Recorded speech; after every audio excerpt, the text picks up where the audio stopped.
Olá, graça e paz. Sejam bem-vindos ao Caminho Cronológico, a Bíblia em Ordem.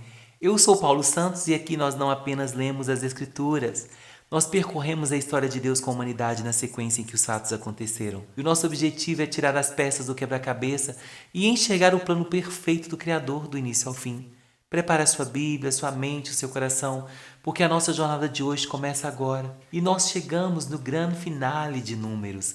Os capítulos 35 e 36 encerram o livro com um foco muito forte em justiça, proteção e preservação da herança. É o fechamento perfeito para quem está prestes a atravessar o Jordão. Então, vamos juntos? As cidades dos levitas.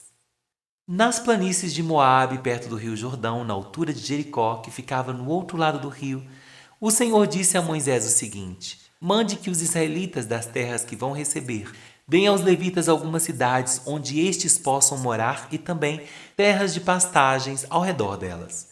Estas cidades serão dos levitas, e eles morarão nelas. As terras ao seu redor serão para o gado, para as ovelhas e para as cabras e para os outros animais.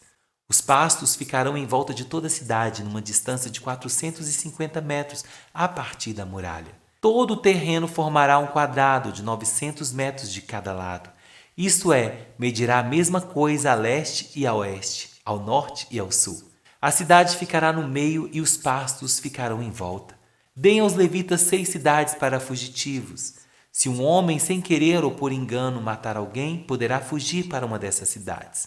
Além dessas, vocês darão aos levitas 42 cidades. Portanto, o total será de 48 cidades, todas elas com pastos ao seu redor. O número de cidades de levitas em cada tribo será determinado pelo tamanho do seu território. Isso é, dos territórios maiores serão escolhidos um número maior de cidades, e dos territórios menores, menor número de cidades. As cidades para fugitivos, ou em outras versões, a cidade refúgio. O Senhor Deus mandou que Moisés dissesse ao povo de Israel o seguinte: Quando vocês atravessarem o Rio Jordão para entrar em Canaã, deverão escolher algumas cidades para fugitivos, onde poderá ficar morando qualquer homem que, sem querer ou por engano, tenha matado alguém. Ali ele ficará a salvo do parente da vítima que estiver procurando vingança, e não morrerá sem ter sido julgado em público. Escolha 6 cidades para fugitivos, 3 a leste do Rio Jordão e 3 na terra de Canaã. Essas 6 cidades serão de refúgio, tanto para os israelitas como para os estrangeiros que moram com vocês. Sejam só por algum tempo, seja para sempre. Quem tiver matado alguém sem querer ou por engano poderá ficar refugiado ali. Se um homem ferir uma pessoa com um objeto de ferro, ou com uma pedra, ou com um pau, e causar a morte dessa pessoa, ele é culpado pelo crime e será condenado à morte.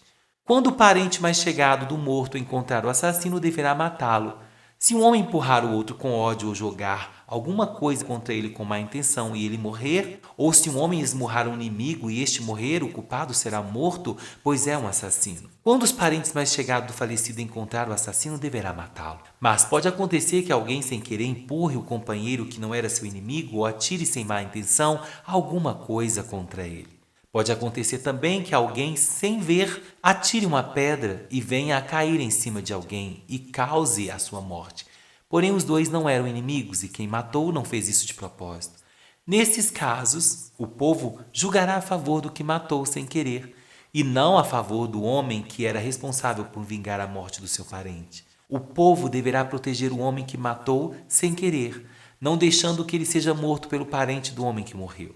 O povo fará voltar a cidade de refúgio para onde havia fugido, e ali o assassino ficará até a morte do grande sacerdote, que foi ungido com azeite sagrado. Mas, se em qualquer tempo o homem que matou alguém sair da cidade de refúgio para onde havia fugido e o responsável por vingar a morte do seu parente o encontrar, ele poderá matá-lo e não será culpado por essa morte. O homem que matou alguém deverá ficar na sua cidade de refúgio até a morte do grande sacerdote, mas depois poderá voltar para sua casa. Essas ordens serão uma lei para vocês e os seus descendentes em todos os lugares onde vocês morarem. Quem matar uma pessoa será condenado à morte conforme o que 2 ou mais testemunhas disseram. Uma testemunha só não basta para condenar alguém à morte. A vida de um criminoso condenado à morte não pode ser comprada com dinheiro. Ele será morto. Também não aceitem dinheiro para libertar aquele que tiver fugido para uma cidade de refúgio e que quiser voltar para sua terra antes da morte do grande sacerdote. Portanto, não profanem com crimes de sangue a terra onde vocês vivem, pois os assassinos profanam um país. E a única maneira de se fazer a cerimônia de purificação da terra onde alguém foi morto é pela morte do assassino.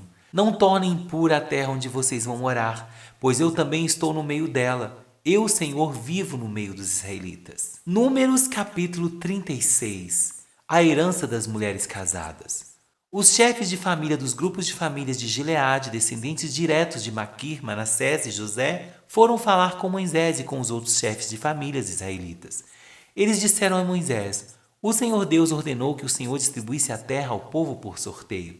Ele também ordenou que o Senhor desse a propriedade do nosso parente Zelofeade às suas filhas. Porém, se elas casarem com homens de outra tribo israelita, a terra que foi dada a elas deixará de pertencer à nossa tribo e passará a ser da tribo daqueles com quem elas casarem. Assim irá diminuindo a parte que nos foi dada por sorteio. Porém, quando chegar o ano da libertação, a terra delas ficará definitivamente para as tribos daqueles com quem elas casaram, e não será mais nossa. Então Moisés, conforme a ordem do Senhor, respondeu aos israelitas o seguinte: Os homens da tribo de José têm razão. A ordem do Senhor para as filhas de Zelofeade é esta: elas podem casar com quem quiserem, contanto que seja com um homem de uma das famílias da tribo do seu pai. Desse modo, as terras dos israelitas não passarão de uma tribo para outra, pois os israelitas devem ficar ligados cada um à terra da tribo de seus pais. Todas as moças que tiverem terras numa tribo israelitas deverão casar com alguém da família da tribo do seu pai. Desse modo, cada israelita herdará a terra dos seus antepassados, e ela não passará de uma tribo para outra. Cada tribo continuará ligada à sua própria terra. Então, Macla, Tirza, Ogla, Milca e Noa, filhas de Zelofeade, fizeram como o Senhor havia ordenado a Moisés e casaram com filhos dos seus tios paternos. Elas casaram dentro dos grupos de famílias da tribo de Manassés, filho de José, e as suas terras ficaram na tribo do pai delas. Foram essas as leis e os mandamentos que o Senhor deu ao povo de Israel por meio de Moisés nas planícies de Moabe, perto do rio Jordão, na altura de Jericó, que ficava no outro lado do rio. Glória a Deus, aleluia! Encerramos o livro de Números, irmãos, vendo como Deus se preocupa com a justiça e com a segurança do seu povo. Vimos a criação das cidades de refúgio e o cuidado final para que nenhuma tribo perdesse o que Deus lhe havia lhe dado. Aleluia!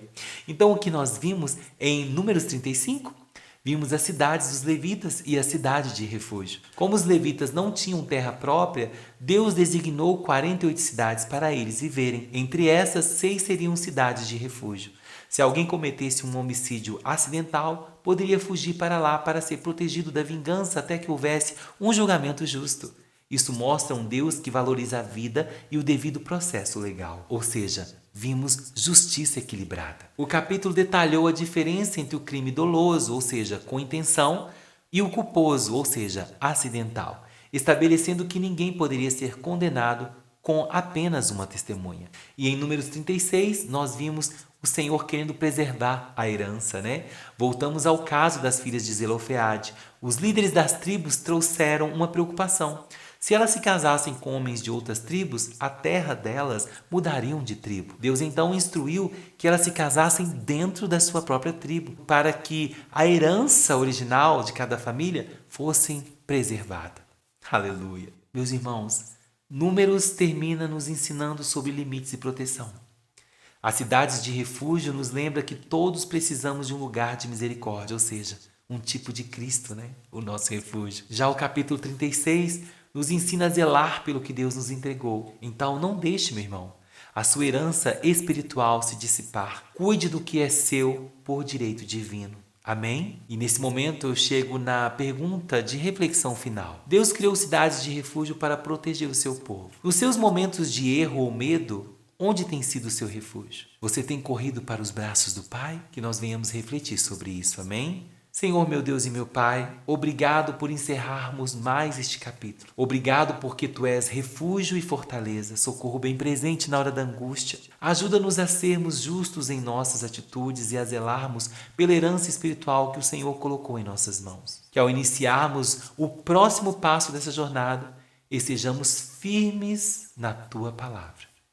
Eu oro em o nome de Jesus. Glória a Deus, aleluia. Aleluia.